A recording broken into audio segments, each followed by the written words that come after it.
Okay, so once again, I'm filming a stupid video because what? I'm not doing my homework right now. Anyways, what is this? Because I've not gotten my David Smale books yet. I think that's how you say his last name. I was like, before that, I was like, I'm gonna make a video of like books I bought recently and like plan to read. And like, when I mean plan to read, it's like in a year, right? Like, it's gonna be some time. But I think I should recap some books I've read so far this year and I don't know, like review them, recommend them, say my problems, say why I was crazy obsessed, all that kind of stuff, maybe. Also, let me check the lighting. It looks a little weird. This looks worse. I'm gonna leave it like that. Okay. It's like there's shadows on me, but like, when are there not? I don't know if that means anything.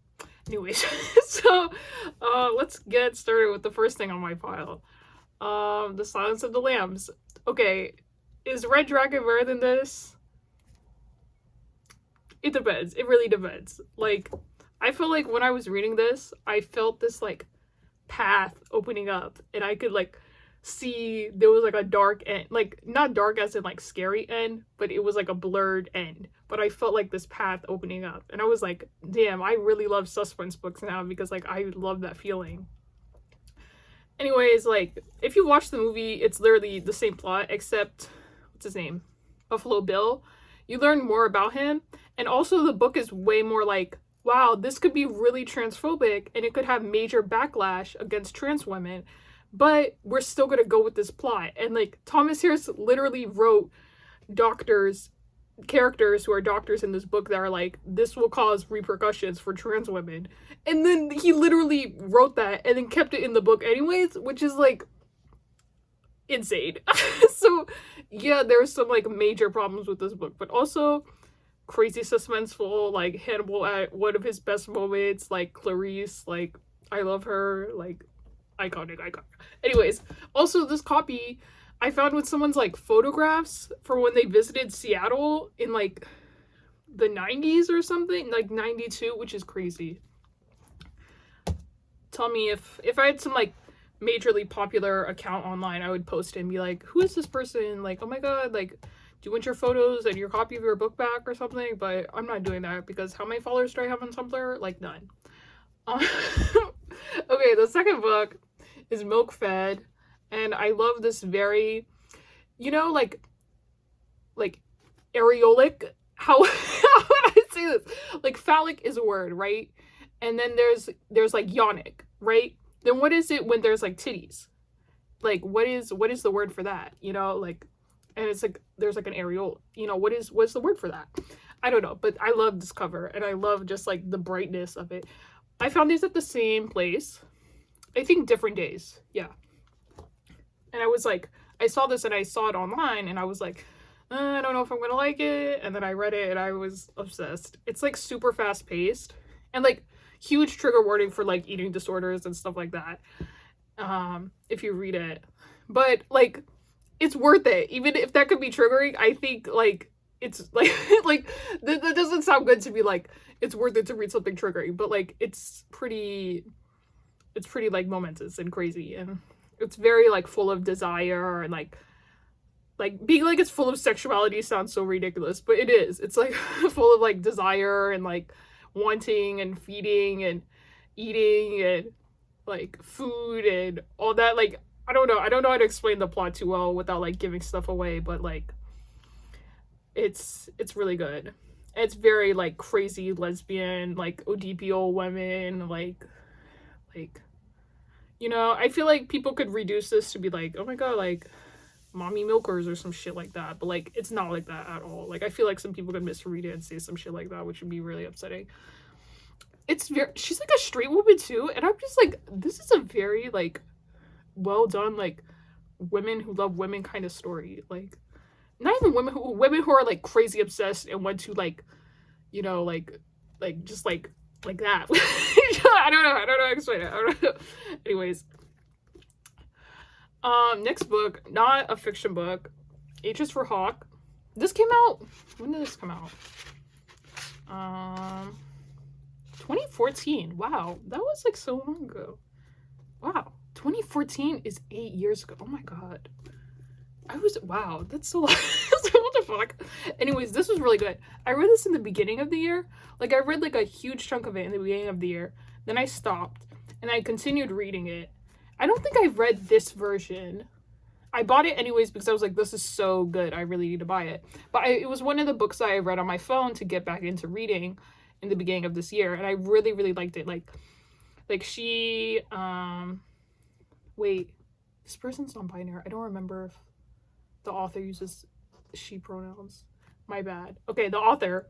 The author, like, learns how to train, like, a goshawk and goes into, like, do you know T.H. White? The guy who wrote Once and Future King, and how he messed up, like, teaching a goshawk and, like, training it, and, like, there's all this stuff about, like, birds and, like, grief and losing one's father and, like, coping and, like, being, like, a academic kinda, and, like, being British and, like, and even stuff about, like colonialism and, like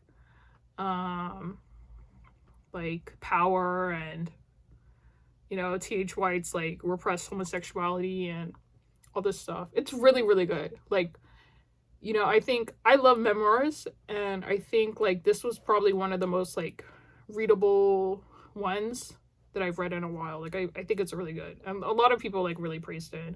Like, there's also, like, some stuff that you feel like is not being addressed, like relationship-wise, but at the same time, I'm kind of, like, I appreciate the mystery that even though it's a memoir, I don't know everything.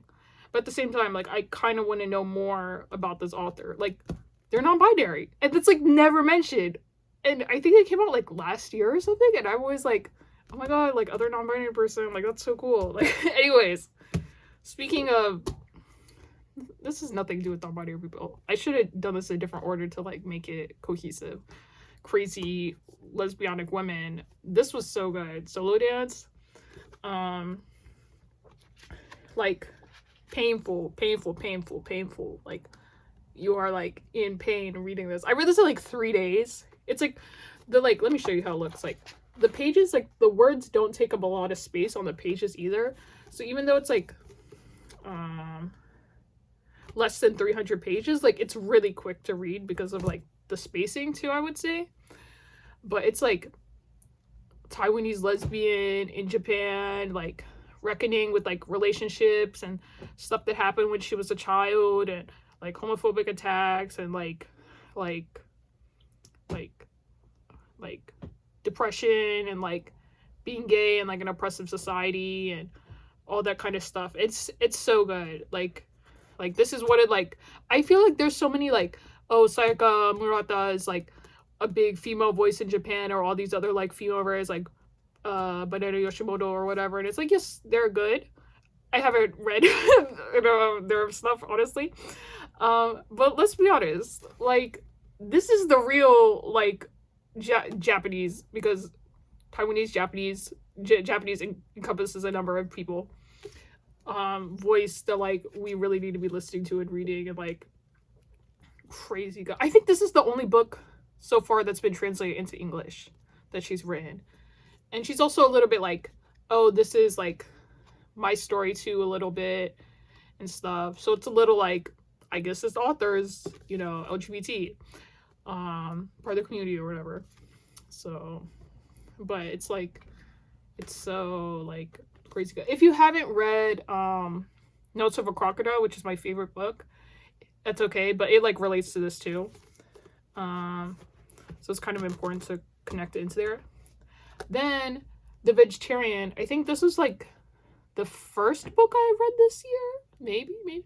I read this all in one night. I stayed up till, like, 5 a.m. reading it. Like, it shouldn't take me till 5 a.m. to read it. It's, like, less than 200 pages. I don't know why it took me so long to read it, because I was, like, really slowing down. But it's, like, this is, like, crazy good. Like, this is, like, other crazy women stuff going on. Like, this is it. I don't know how to explain it. Like, I don't know, like the body, women in, like, patriarchal society, like Korean women, like, oppression, all that kind of stuff. It's crazy. This got the Man Booker International Prize. I didn't realize that. I think I read this. No, I read this copy of it. I think I saw somebody recommend it online and then I bought it and then I read this. There's like some stuff about like the translation, but the author like likes the translation or something, but there's like stuff about it. But I don't completely understand like what the issue is. So there's stuff about that if you want to look into it. Anyways, this is the back of my e-reader. I have stuff on here that I like too, so let me find it. Sorry, I should have prepared this better. Either or. That was like pretty good too. I wouldn't put the goldfinch on here. It was something, but it's not like a top book of the year, I would say. The Idiot by Elif Batuman. That's a top book of the year, I would say. I started reading that on the plane back to the US. And I was entranced, like reading it at home. What else is on here? I was like, was that a good book? Was there any nonfiction that was really good? I'm trying to remember. Well, I read Capitalist Realism, which I thought was really good too. I don't have a copy because I borrowed it from the library and it's not on any of my devices either. Well, I think it's on my phone. I have other stuff that I've read too because I've read like 25, 24 books so far this year. So these are just like a fifth, a quarter of like what I've read. So I should have done the questions at the beginning again. This is my fault. This is why I can't become a YouTuber or influencer or whatever, because I also think those are abhorrent and there's nothing meaningful in them. Anyways, what I was gonna say is, questions. What is your favorite book of the year so far? And what book are you planning to read before the year ends? Also, if you have any like recommendations or like want to know more about one of these books or something, let me know. Also, if you've read the Hannibal books, which book is your favorite so far? I've not read Hannibal Rising, but I should eventually, just to have an opinion on it, which is not a good reason to read a book, but I want to have an opinion on it. Anyways, I think that's about all. I have stuff to do, so I'm going to finish this, and it's so long, oh my god. But thank you, bye.